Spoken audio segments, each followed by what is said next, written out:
உனக்கு என்னதான் பிரச்சனை? உனக்கு என்கிட்ட இருந்து அப்படி என்னதான் வேணும்? எதுக்காக என் பின்னாடி வந்துகிட்டே இருக்க? ஏன்னா நீ என்னுடைய ஃப்ரெண்ட். பசியாரும் பகைவனை கண்டு மனமிங்கு மகிழ்வது ஏனோ? விழியோர காணல் கண்ணீரில் பொய்யும் மெய்யாகுதோ?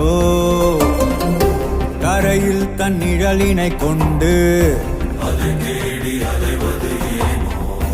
அறியாமையாலே மண்ணெங்கும் இன்பம் உண்டாகுதோ?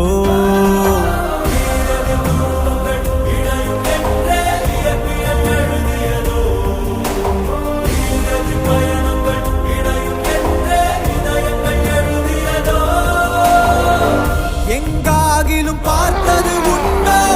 தீ நீருடன் சேர்ந்தது உண்டோ? யார் யாரினை விழுங்குவர் என்பதை சொல்வாருண்டோ?